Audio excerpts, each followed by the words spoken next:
meeting to order. Mr. Parker, would you like to jump in to awards and recognitions? We had indoor track that was coming, but they have pushed back to April. They had a scheduling conflict, so. Okay. Number 4, agenda approval. So move. Second. All in favor? Aye. Those opposed? Motion carries. Number 5 is public comment. I'd like to get started. We have about 11, I believe, on the list to speak this evening. Because of the number of people that we have speaking, we're going to give everybody 2 minutes and 30 seconds. We do ask that you do keep in mind that this is an educational environment. We please ask you to refrain from profanity, and we welcome you to express your views, your opinions. Please keep in mind at this point, the board will not be conversing back and forth, but we're allowing you to give your opinion or your message. Okay? We're also going to be putting a clock here up on the board that shows your timing. And when your timing is up, you're going to be asked to leave the table. Okay? You should be able to see it sitting here at the table, so please keep that in mind. All right, and please forgive me if I'm reading signatures here, so bear with me. The number, let's see, the first person is Rico. That's me. I'll yield my time to Okay. All right. Clarissa Wells. Any chance I can go after the question? Uh, Let me go first. I have to, Let Tasha go first. okay. I'm just trying to go in order. I still have other people. Patty Parker. I think everyone's okay with it. Yeah. Okay. Well, I need to ask that specific person. Thank you. Aye. Have it. So, Okay, Is anyone else allowed to give her our time? Yeah, we all signed up to give her our Okay. time. Okay. So all 10 people. No, I'm speaking. I'm just going to first. Okay, this is getting confusing. Let's stop right here. Here's what we're going to do. I am going to ask the person, let that person speak out instead of as a group, and we'll note it as that. Okay? I've got people saying, yes, we're going to give all of our time, and people saying, no, I want to speak. So, Tasha, you are next. Yes. I think, we'll do about 5 minutes for Tasha? I don't know how to calculate this. There's You just people add after it, her you just- speaking. Yeah. People just gave up their time. But usually, the Diana, total time is 10. They I can't would go suggest past 10. each individual has 5 minutes. I would suggest, They have 2 minutes and 30 seconds. well, they do as of now. Yeah. I would suggest you start at the top, and if that person chooses not to speak, that's time for Tasha, and the next person wants to speak, let Well, them. that's The where next we person are. wants to pass. We Yeah. are on number 4. Well, right now, It's she's got, Tasha. right now, she's got 5 minutes. Okay. And then if the next And it- person wants to yield their time after, She can her, come back up. so on and so Okay. forth. But Exactly. usually it ends at a certain amount of time. I do have Don't be like that. It's only 10 Yeah. as the total, Yeah. no matter what. Yeah. Thank you.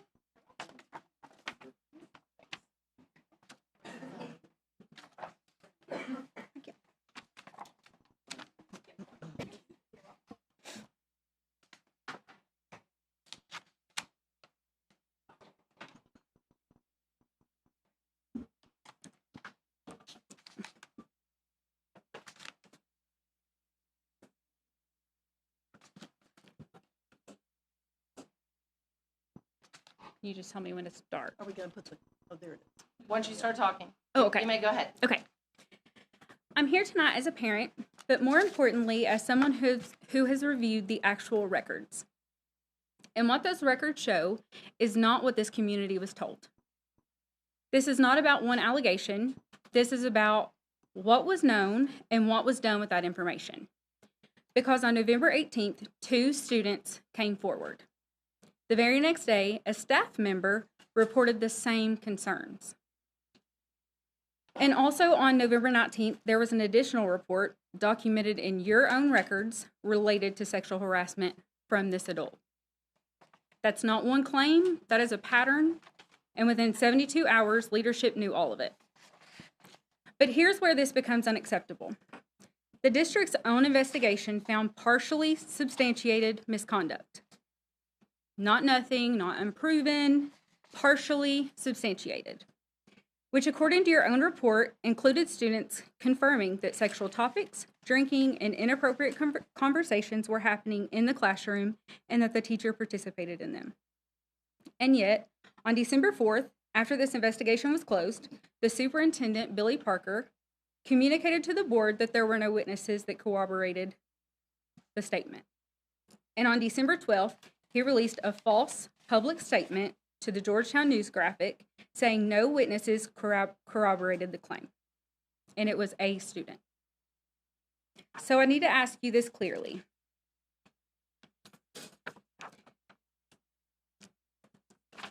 Oh, sorry. How do you have multiple student reports, a staff report the very next day, a known additional harassment-related report, and still tell the board and the public there were no witnesses that could corroborate? That is not a misunderstanding. That is a misrepresentation. And I want to be very clear about something else. This wasn't just delayed. This wasn't just incomplete. This was information that was known and still not fully represented. Because by December 4th, the investigation was closed. And yet, the message that went out was that there were no witnesses that could corroborate. That is not consistent with the records. And when leadership communicates something that does not match the facts, that doesn't just impact the case, it impacts trust in this entire system. And let's talk about what didn't happen. That November 19th report, the one involving sexual harassment concerns from one of your staff members, was not included in the findings anywhere.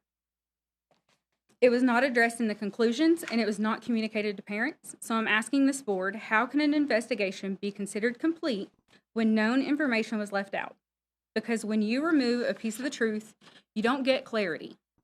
You get a controlled narrative. And while all this was happening, parents were emailing, calling, asking for answers, and getting no response. But the media did. So let me say this plainly. The process worked for the district. It did not work for families.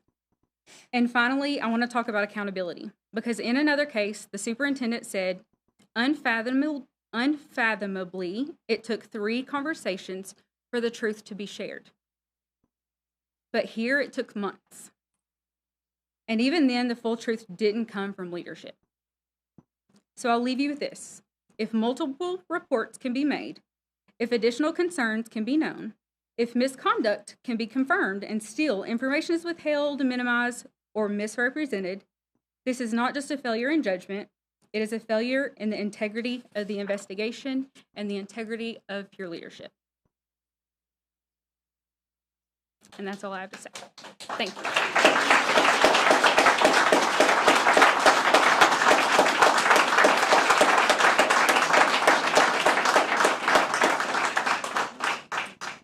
Okay, we're going to jump to the lady. What is your name? That said that you wanted to speak. Okay. If you'd like to go ahead and come on up. Okay. And then to be clear, there's nobody else going to be speaking besides Mike Davis. We just want to make sure that Tosh have enough time, but you start calling his name, maybe that person who came up that first time. Yeah, that's fine. I'm sorry?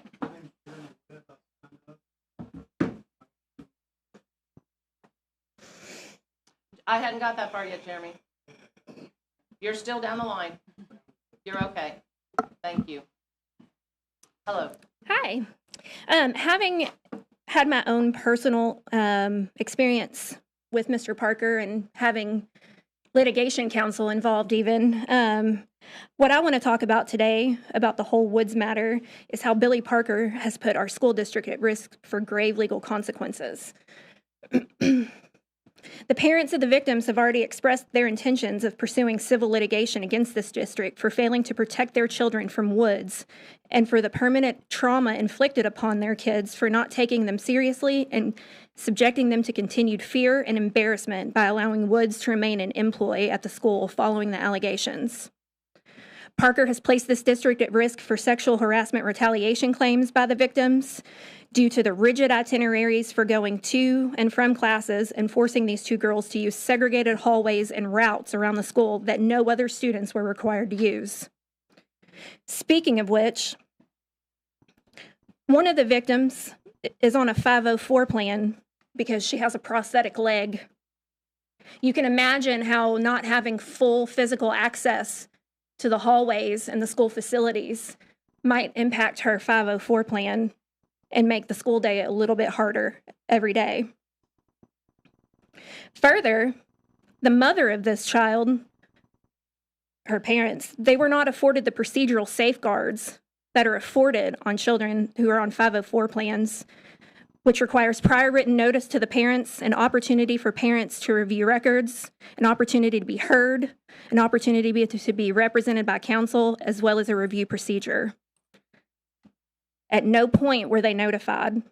These parents would be well justified if they proceed with filing a formal civil rights complaint with the U.S. Department of Education's Office of Civil Rights against the school. Parker also breached his statutory duty based on the records that I've reviewed from the open records request, his statutory duty to report the allegations against Woods to the Kentucky Education Professional Standards Board.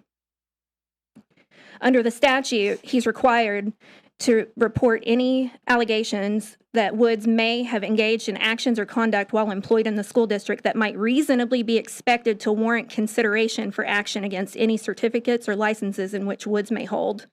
The statute goes on to say, such duty exists without regard to any disciplinary action or lack thereof by the superintendent, and the required report must be submitted within... Excuse me, I'm sorry to interrupt you, but your time is up.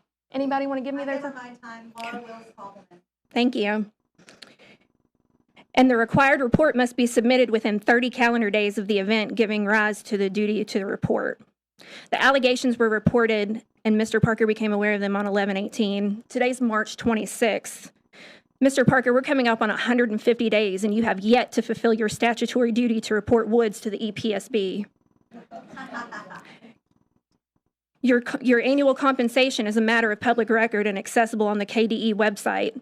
Your annual base salary is $227,808 a year. You don't deserve that. Whether it's stupidity, narcissism, or just being a member of the good old boys club that's influenced your actions and decision in the Woods matter, you've proven yourself to be woefully inadequate in the areas of integrity, honesty, and respect for the students and their parents of the Scott County Schools District that are needed to successfully perform and uphold the duties and requirements of our superintendent. We deserve better. Our kids deserve much better. Your conduct has deemed you exponentially undeserving of an annual salary of nearly $250,000, which, by the way, is funded by my tax dollars. This board, by KRS 160.350, has the power by a 4/5 vote, along with approval by Dr. Fletcher in Frankfurt, to remove Billy Parker from his superintendent position. With that being said, I respectfully request this board to hold Billy Parker accountable for his conduct and actions brought to your attention today. He has ignited a metaphorical dumpster fire within our school district, and it's up to this board to extinguish that fire. Hold a vote, vote favorably for Parker's removal, and finally, for once, stand up for our kids. Show every single person in this room that our votes that have put all 5 of you in these chairs today that our votes for you were worth it. Thank you.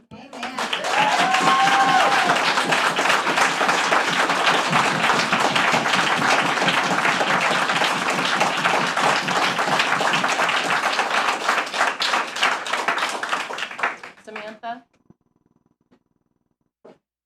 Good evening. Good evening. Can I go ahead and yield my time to Samantha, please? What's your name? My name's Amanda Seifert, CYP. Okay. Thank you. Thank you all for letting me speak again. If you recall, I spoke at another board meeting, and I'm not as eloquent as Tasha is, and I get emotional very easily. Unfortunately, I feel like I need to be here one more time. I want to remind you of the last time that I was here and me pleading to you and crying to you to please look into this further and come up with a policy. What I did not have access to at that time was the open records. I would assume that Mr. Parker had access to those records while I sat here and cried in front of the board. I received those records the next day, at least part of them. I was told very simply, not by Mr. Parker, because he's never spoken to me nor made eye contact with me, ever, that these claims were unsubstantiated, that there were no students that came forward with anything resembling what my daughter had said, ever. It was reported to the Georgetown News Graphic that there was one student, it was unsubstantiated, and life went on, except for it did not go on for me. When I got the open records, that was very confusing. You gave me these records. These records went against what you said. I want to read you some of the records that not my daughter said, but other students in that class. I've heard them talk about some really serious stuff. They talk about drinking. In my opinion, they are uncomfortably close, like right up on each other.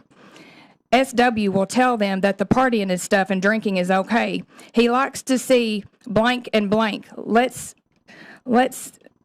see them more. This class is ineffective and undisciplined. Students have talked to him about how they got drunk.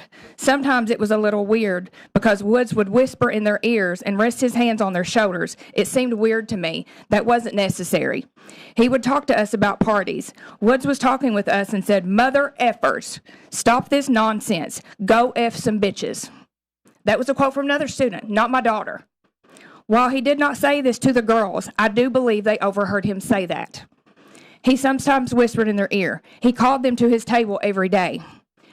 During these conversations, he has touched blank and blank on their shoulder and hips. He does touch students about 70% of the time.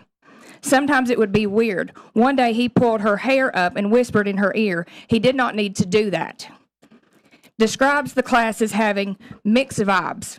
Sometimes the switch flips. He seems awkward with girls. He treats guys as players on a team.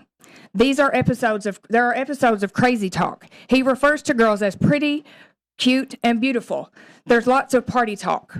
The students do talk about parties, getting drunk, and making poor choices. That does not sound like a student that did not come forward. This was multiple students that said these things happened, and I was told there was nothing, not one thing said. In his own admission, he acknowledges prior warning to stop kissing staff.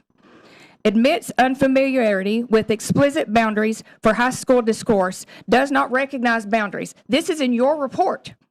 Suggests others, the football staff, and Coach Helton may be targeting him.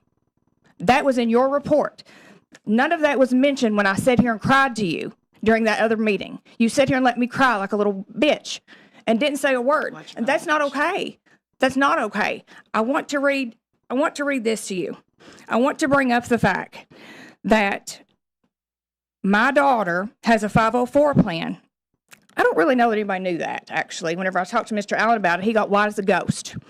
This map here, that apparently we're not allowed to put on the internet for some reason. We're not allowed to put it on Facebook, which I didn't. Tasha did, actually. This is the map, if you all want to see it, that she was given without me being present, and she had to sign it. A 16-year-old girl had to sign this map, say this is what she would do. I want you to look at this map. She's allowed to be where the green is, and because he's where the pink is. She can't go there. There's a this is the center staircase. She can't go up and down the center staircase. She can go to the furthest staircase, up the stairs, to that class, back down again, down the staircase, all the way to the end and back up again. She's missing her right leg above the knee. That requires 60% more energy than you and I. I want to read you this, and this is the last thing I'm going to say. Intentionally forcing a person with a disability to walk extra distances or endure physical strain to avoid someone can be considered psychological abuse, emotional abuse, or a form of disability discrimination. This behavior uses the person's disability as a tool for control, humiliation, or discomfort.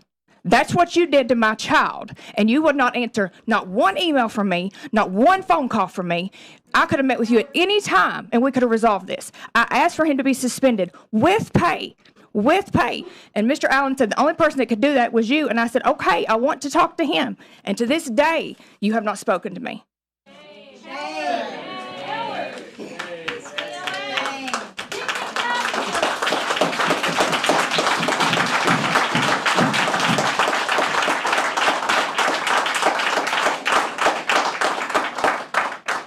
Excuse me, in the back row, please refrain from hitting the walls, please. We've got a TV screen right behind you that could fall on you. Okay, please let us continue and let us talk, please. And when people are speaking, let them speak. Lindsay Lewis.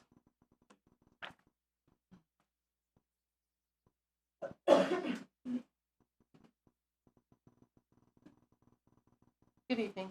Good evening. Thank you all for allowing me to speak. I am speaking tonight as a parent of 4 children in this school system. 3 of them are girls, and 1 of them cannot reliably communicate if something is wrong.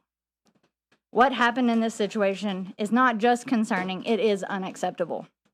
2 students came forward. They did exactly what I tell my children to do. They spoke up, and yet the system initially failed to protect them.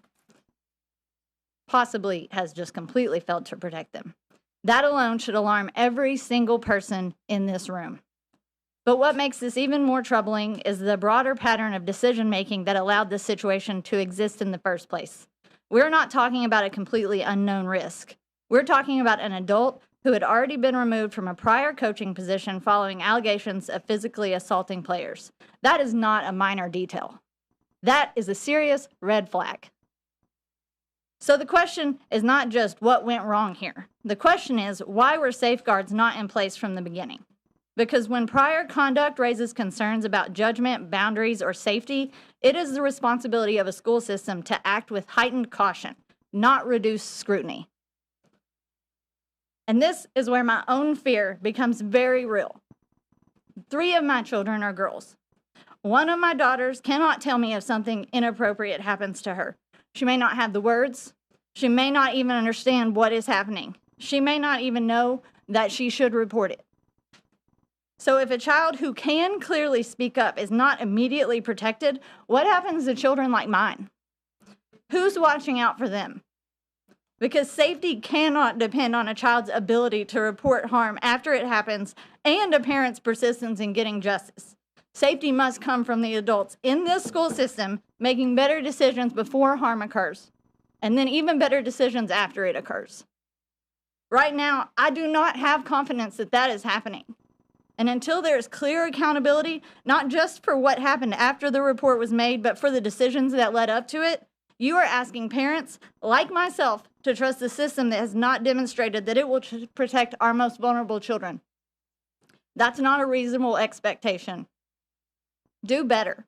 Not just in how you respond after harm is reported, but in the choices you make about who you hire and put in the positions of authority over our children in the first place. Our children depend on those decisions being right. Thank you.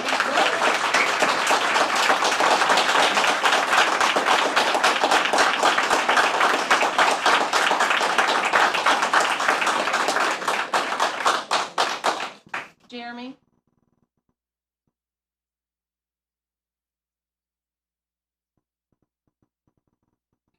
Good evening. Good evening. Current Superintendent Parker, duly elected members of the board. I was going to talk about the false information that was reported on the 2024-2025 Scott County High School Title IX report. I was going to talk about the Red Book and the failures at Scott County to abide by it. But after hearing all this, I'm confused that I guess that report that found that the findings were substantiated that there was abuse and neglect against the child at Scott County High School by the coach was on children. Yes, I apologize. More than one. That was March the 17th. Your policy here for speaking says that you all may ask questions or engage in discussion. Now, the discussion is, when did you all find out about it, and why is he still the superintendent of Scott County Schools? Amen.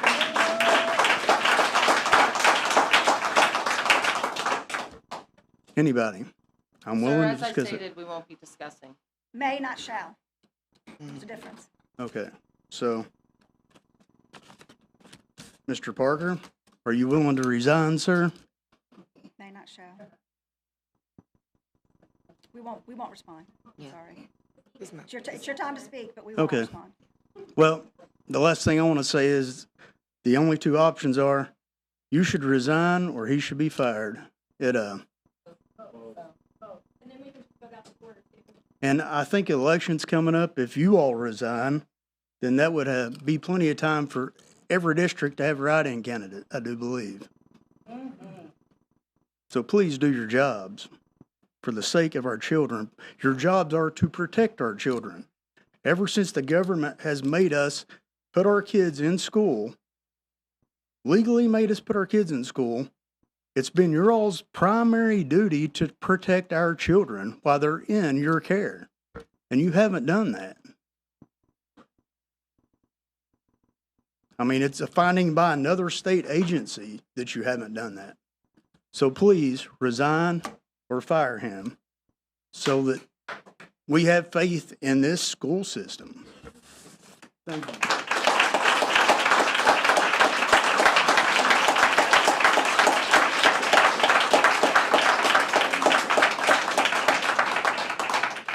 Elaine Hoover.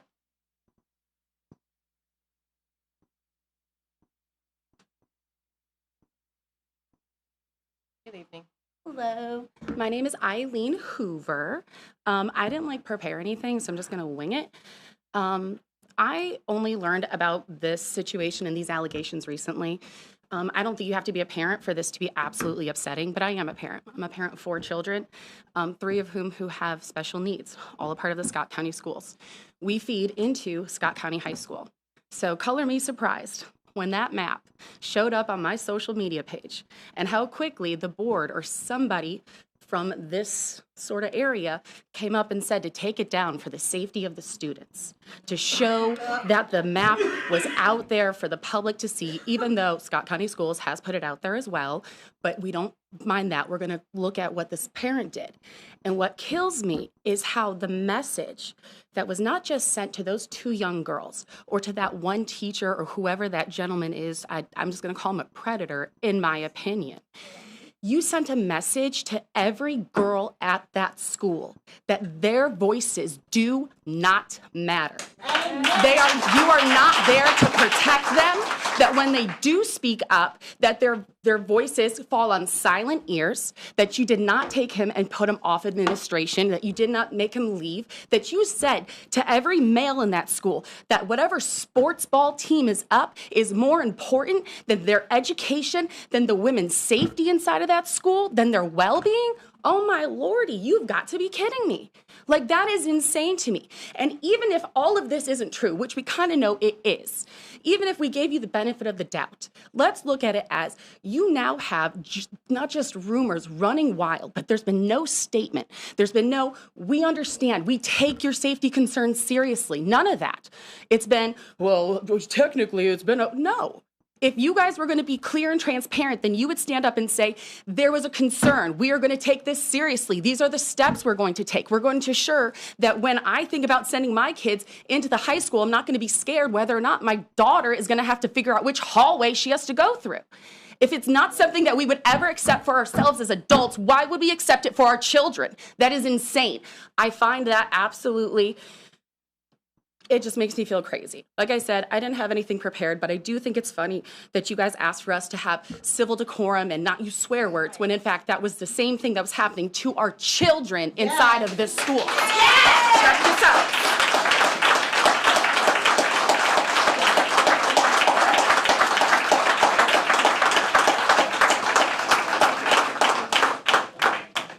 Mike Davis.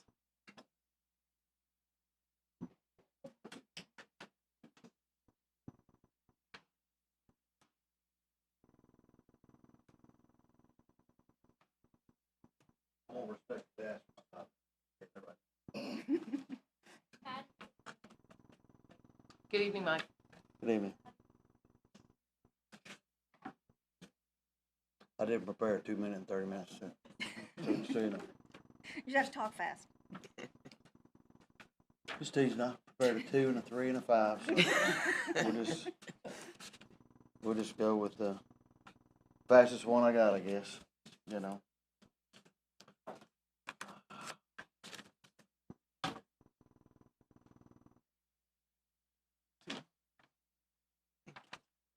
Can you pause the time?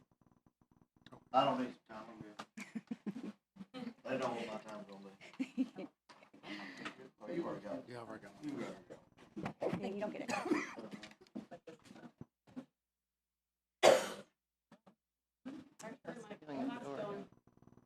Oh, they'll adjust my time. They need to be moved. Okay, can we restart the call? Okay, Sorry, I'm not talking about none of this other stuff, so apologize. Good evening, board members, superintendent, and fellow colleagues. Thank you for the opportunity to speak tonight. I'll be as brief as I can possibly be. I come to you tonight on behalf of the Scott County Education Association to talk about something that's both practical and deeply personal, and it's about how we value our people that make up our school work every day.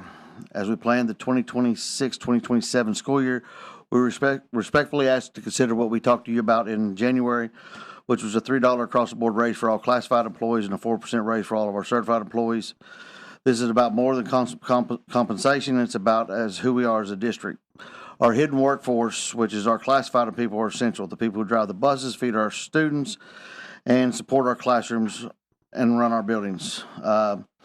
Yet often are the hidden people that nobody sees. Many are working very hard each and every day, and with the struggles we are seeing today as far as gas prices, inflation, and things of that nature, costs have all went up, and they are struggling to make ends meet.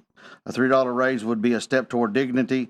It tells them that we see you, we value you, and we support you. And when we support them, we strengthen our schools. Invested in our educators, we also must continue to invest in them. We know that the investments that you all have made over the last 4 years, we appreciate that, and we want to continue that progress that has been made.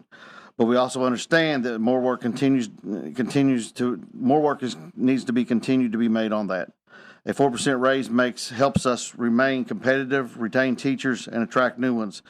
If you want the best, then you have to continue to invest like we want to be the best. In closing, we want to make sure that we become a destination district where people choose to want to come here to work because they feel valued. Because at the end of the day, the success of the school will never exceed the level of support we provide our people. We are ready to work with you continually to always make this a reality. Thank you for your leadership and your commitment to making our school system the best possible place to live, learn, and work. I got 19 seconds to spare, Lord mercy. There you go. Thank you very much. I do thank y'all for everything you do. I appreciate y'all very much. And I do value our relationship that we have together. So thank you. Thank you. Thank you. That concludes our public comment for this evening. If anybody wishes to leave at this time, you are welcome to. Otherwise, we'll continue with our meeting. Okay, number 6, consent agenda items A through I. Move to approve. Second. Any discussion? All in favor? Aye. Those opposed? Motion carries. I'm going to stop for a moment while people are leaving. You want to, I don't think Tony's in here. I can go grab him. Okay. Talk now. Can you answer some of the questions? Not at this time. We're in the middle of our board meeting. But does it matter? Please. Does it really matter? Yes, it does. This is what you're saying to 17-year-old girls. Don't respond. This is not the place for it. This is not the time or place. We are in the middle of our board meeting. Thanks, Tony. Thank you. Good to see you tonight. Tony? Oh, you're good. You're good. No, that's why I came to get you. No, you're fine. No worries. No worries. You're up, and they're good. There's your PowerPoint. Sir, you're welcome to send us emails if you so choose. Tony, when you're ready. Just let Tony go. I'm going to Let Tony go. conclude. We're moving on with our meeting. Go ahead, Tony. Okay. Construction update. It's a wonder what a few good days of weather will do. Thank goodness, right? This is Oxford as of this morning with some. Tony, Yes. Did keep going? Just a moment. So we oh, can't I'm hear- sorry. we can't Okay. hear. Okay. Yeah, I can't hear anything. Sorry.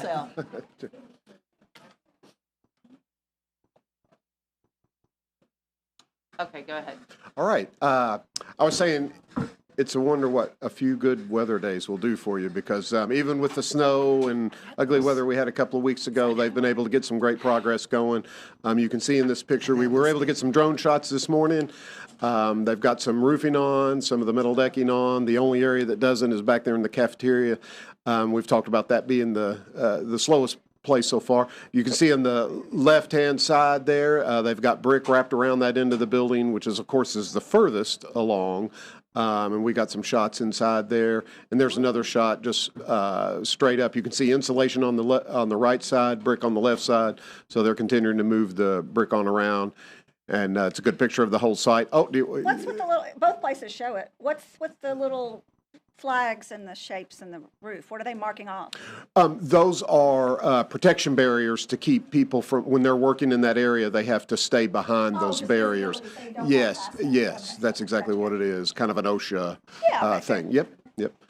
Very observant. And there's another shot from straight down.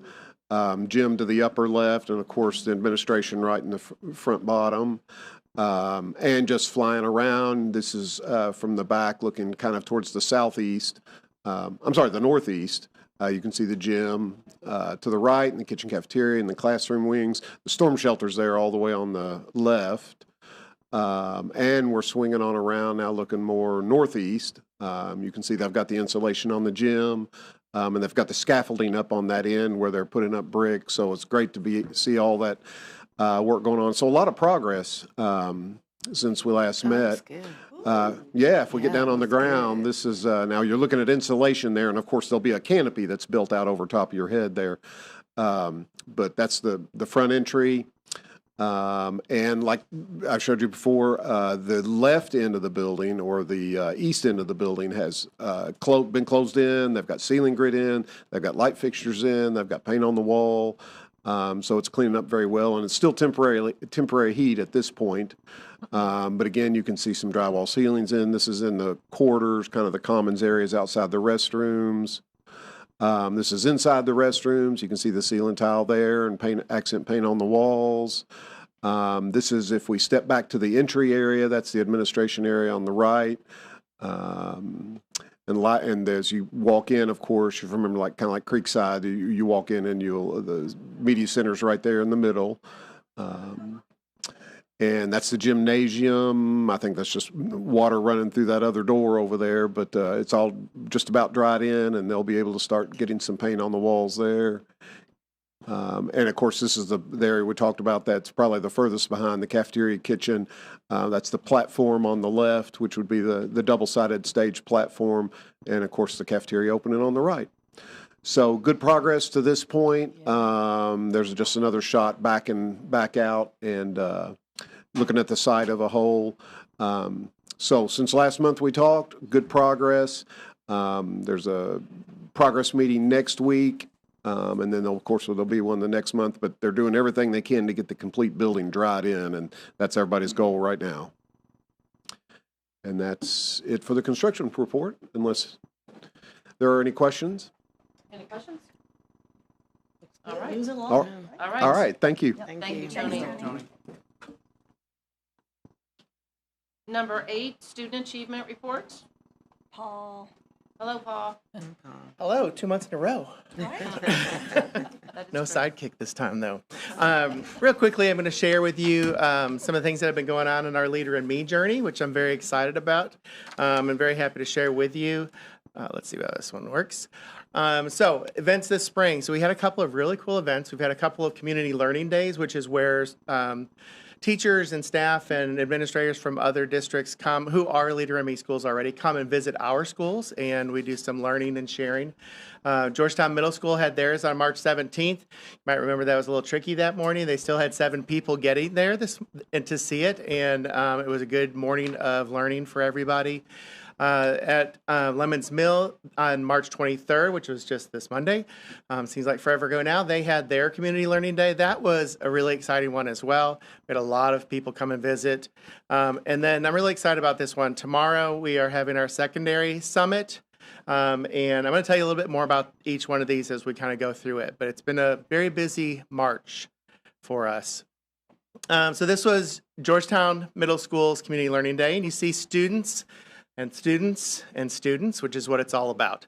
So they hosted a student panel, talked a lot about, shared about their house system that they have there and all their leadership opportunities and how they all connect together. They talked a lot about the Georgetown Leadership Academy, which is a huge highlight at the middle school level. They've been doing amazing things with some of our elementary schools. It's just been fantastic. And like I said, despite the struggles of people getting there, they were able to have 7 people come, and it was a really great day for them. At Lemons Mill, very same thing, student-led, right? Students gave tours. Students talked about, they also had the house system, the same one that Georgetown Middle School does, and they talked about how those are connected. One of the really cool things that they got to do there was start off with the Monday morning meeting, which if you haven't ever seen it, the entire school every Monday gets together in the gym, and they celebrate people. They talk about whose birthday it is. They talk about, they recognize staff. They recognize students, and it's just a really fun way to start off the day. And so they got to see that. And it's completely run by students. Yeah. Yeah. No adults ever talk during the entire time. And it's like runs like clockwork. It's fantastic. Students gave tours. There was a student panel. And I will say Amy Cordray, who is our district coordinator for our district coach for Leader in Me, said that it was the largest community learning day that she's ever been a part of. And she covers most of Kentucky and some of a little bit more, but 34 people were in attendance that day. So we filled up the community room at Lemons Mill that morning. So that was a great experience. So now we're looking forward to tomorrow, our Scott County Secondary Summit. You probably remember when we had Muriel come and visit. We did the book tour and how big of a deal that was. I feel like this is just as big a deal. I told Stephanie today, I said, I will be just as happy when this one's over so that I know it's gone well. I know it will. But these 2 pictures are actually, we've had 3 planning days with with Lighthouse team members from all of our secondary schools. And they completely planned it out. Amy helped coordinate a little bit, but she was really just a facilitator, and they came up with this completely on their own. And what it is it is bringing in people who are either beginning their journey or already in their journey with Leader in Me, and they're bringing students and adults, and it's really geared toward students. Their theme this year is that everyone is a leader, and you can see we're going to do registration. We'll have a welcome. Yukari Figs is going to be our keynote speaker, so we're very excited about that and having her. And then every team from our district plus 5 other schools are doing a presentation on what their Lighthouse team has been doing. And then we have lunch for them, partially funded through our architects here, and a couple of other ones that Dwayne helped get us. And then they do student breakout sessions too. So 3 of our schools, Georgetown Middle School, you can see Elkhorn Crossing and Scott County High School are doing breakout sessions as well. So it's really like a little conference for students. And so it's going to be really cool. We're expecting over 100 people to be there. So if you're out and about and want to stop by and see what's going on, we would certainly welcome you to do that. So we're very excited about things going on with Leader in Me. That's great. Yeah, Thanks. thank you. Thank you. Thank you. Thank you. Oh, that's a trick. Did you want to add something? No, it's fine. It was just about training that's going on this summer. So we're doing Core 3 with everybody. Lighthouse training's going on as well. So it's going to be a full summer as well. But Good. yeah, Good. excited. Glad to hear. Thank you. Thanks for sharing. Number 9, approve 2026 graduation dates and times for Phoenix Horizon Community, Scott County High School, and Great Crossing High School. Move to approve the graduation dates. And second. Any discussion? I just wanted to point out with regard to Phoenix's graduation, we know it'll be at Scott Middle. We're not sure if we'll use the gym or if we use the auditorium again. So I'm at the acknowledging school. that's not on there. That's a decision that we haven't completely made yet. So. Okay. All those in favor? Aye. Those who oppose? Motion carries. Number 10, approve fiscal year 2026-2027, Section 6 allocations. Move. Second. Any discussion? All in favor? Aye. Those opposed? Motion carries. Number 11, approve Section 7 funding for the fiscal year 2026-2027. Move to approve. Second. Any discussion? All in favor? Aye. Aye. Those opposed? Motion carries. Number 12, approve to abolish 1 assistant principal position at Elkhorn Crossing School. Move. Second. Any discussion? All in favor?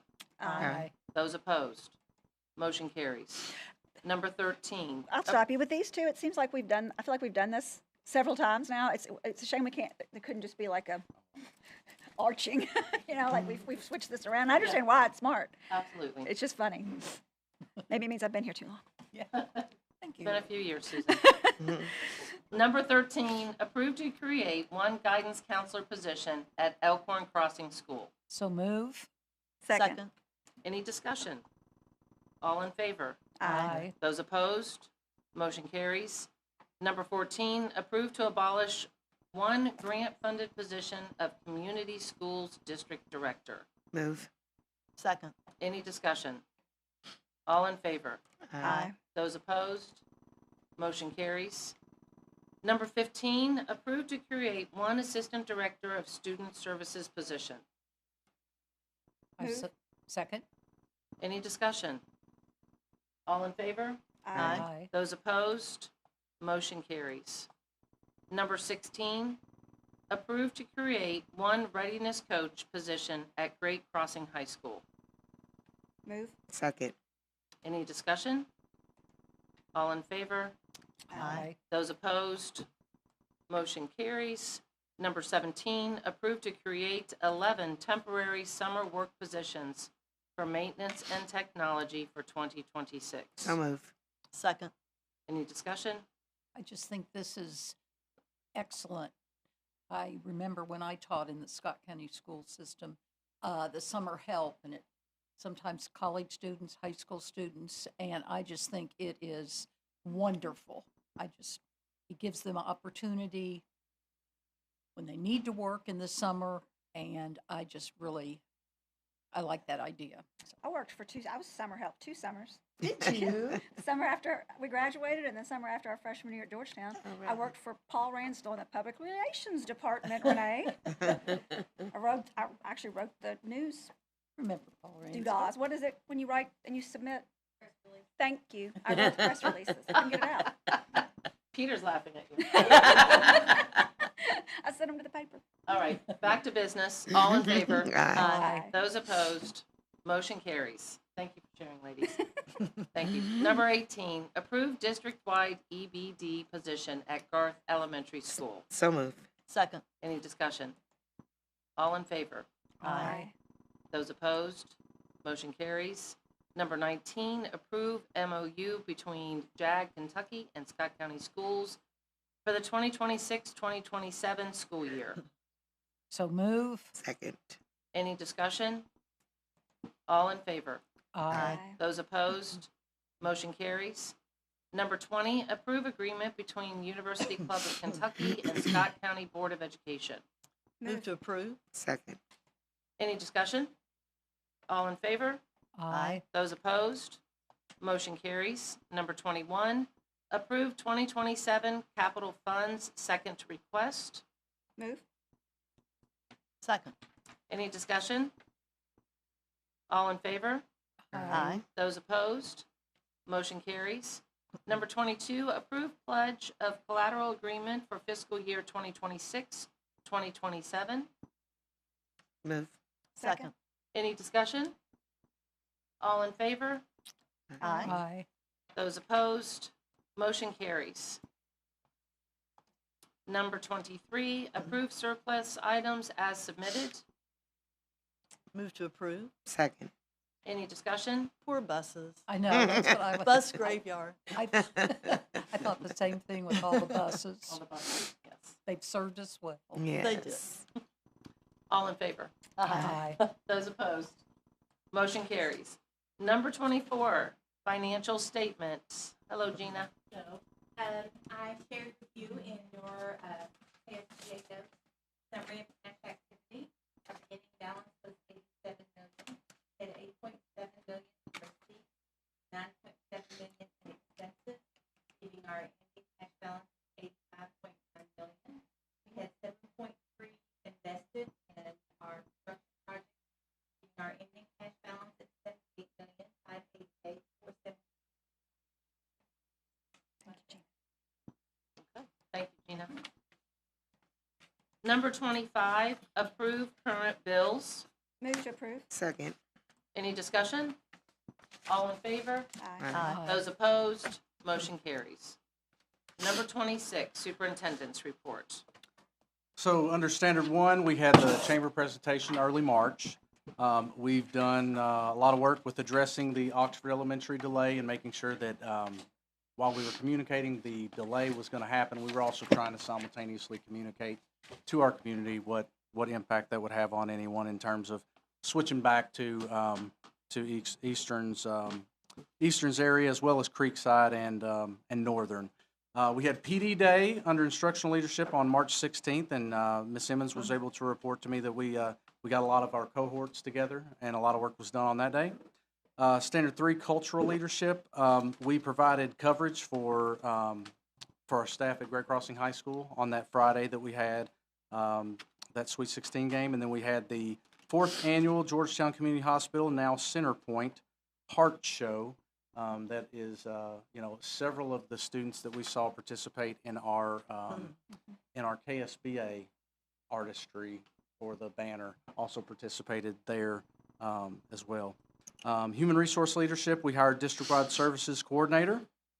We hired our ECS principal, bus garage supervisor, and Scott County Middle School principal. So a lot of leadership positions have changed hands, and we've still got a few more of those to complete. We're back on track allocation meeting wise. If you'll recall, we got a little bit behind with allocation meetings, and that happened as a result of the delay with Oxford. So as a result, we got a little bit off, but we are back up to kind of where we should be. We've got our final allocation meetings next week, and that puts us right back on track to where every school has an understanding of the positions that they will be getting. We met with not all of them because we had a few things come up, but we met with most departments in terms of their allocation meetings as well, or in terms of their allocations as well. So we got a lot of that done as well, and just making sure everybody is in good shape and a good understanding of where we're headed for next school year. Collaborative leadership, the extension of Toyota's Driving Possibility Grant was announced on Monday. Toyota had a 40th year celebration in which they shared that. Our portion of that second piece is $1.2 million. So that's a good thing for sure. We'll be able to continue our work through our Driving Possibilities feeder pattern. And last but not least, presented Senate Bill 124 with Matt Nunn at the House Primary and Secondary Education Committee as Senate Bill 124 continues to roll through. I believe it needs one more reading and then a vote on the House side before it would potentially be finished. So we're hopeful for that. And that concludes my report. Okay, thank you. Thank you. All right, we're going to move on to board comments. Eleanor, would you like to start with us? Sure. I have a question for Superintendent Parker. What is the latest on the ROTC class? ROTC it's scheduled to roll. Kids have been having an opportunity to select that if they so wish, and it's I don't know if Stephanie, somebody in here, I mean we've got a healthy number of students that have signed up. That's good. Yep. It's turned out to already show popularity, and we haven't even hired a teacher yet. So, Yep. we're excited. Yeah, that's great. One positive, we received information about the Amazing Shake coming up. Oh, yeah. So I think Lemon's Mill did it last year, which I'm going to go back to that. And I think there was another, Creekside maybe? Yep. Creekside. I haven't heard their date yet. Yep. We'll make So- sure we get it to you. Okay, May was, Can you send that to all of us, Stephanie? 100%. Because Yeah. you I'm must sure be they'd on the love for you all list. to participate. yeah, I answered, it was Mrs. Clay. Yeah. Melissa Clay, yeah. Okay. So anyway, I'm very, very excited about that. It was just to see those little kids in action, students in action. It's just wonderful. So anyway, I'm very happy about that. All right, thank you. Susan? Just happy to be here. All right, thank you. Miss Wendy Young? Yes. I just, with everything that's going on in the legislation, I feel like as a board member and as a teacher, I need to speak on Senate Bill 4. So I wrote up a little something. So I'm going to look this way. okay? Turn my glasses off so I can see better. So good evening, fellow board members, Superintendent Parker, Scott County community. I stand before you tonight to speak on a matter of governance that affects the very heart of how we lead. The current discussion in Frankfurt regarding Senate Bill 4, as many of you all know, a recent version of this bill seeks to prohibit educators from serving on the school board on their home district. While the latest amendment has targeted this policy toward our neighbors in Fayette and Jefferson counties, the principle remains a dangerous one for us all. As someone who has served elementary teachers since 1998, I have known firsthand that educators are the first responders in the classroom. We understand the ins and outs of daily operations, student needs, and the real-world impact of board policy. A law should not be crafted to target individuals or specific districts. Rather, it should empower those with the most expertise at hand. I am asking you to talk with your legislators and basically voice that professionals who know our districts best only weaken the democratic process. Thank you. Amen. Hit the walls. Hit the walls. I'm gonna have to ask you to leave. Okay, I'm gone. Thank you so much. And I do want to add one more thing. I didn't want to say this, but I felt like I should say this. As we go into our hiring season, I ask that we diversify our district. And I don't want to add any more because I think we got enough going on. But I just felt like I needed to speak that. All done? Thank you. Thank you. Yes.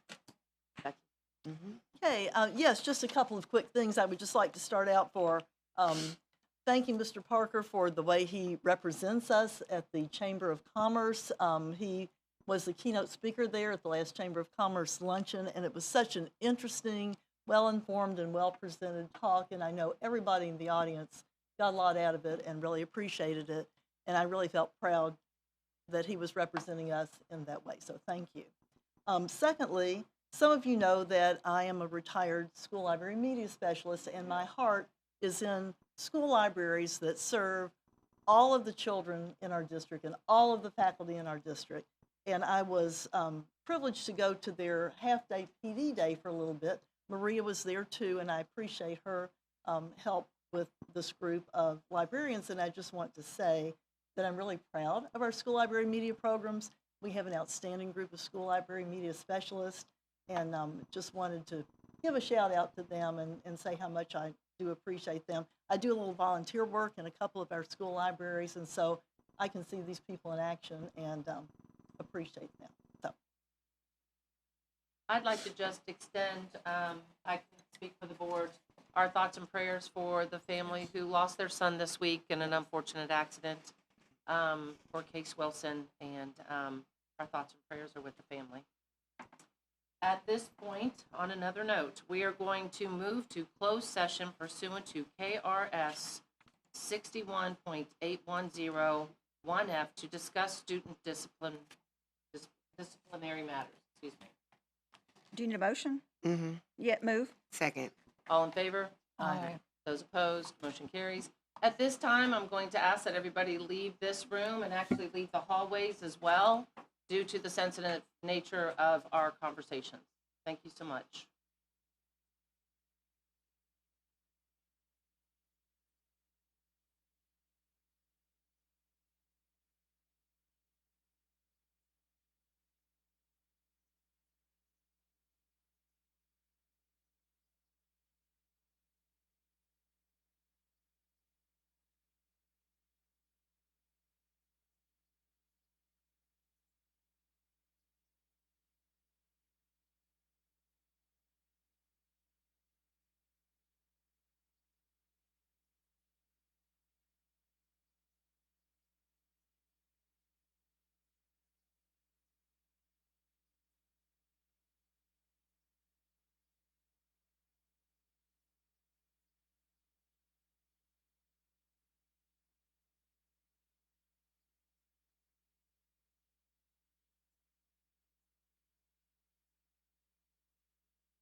Aye. Those opposed?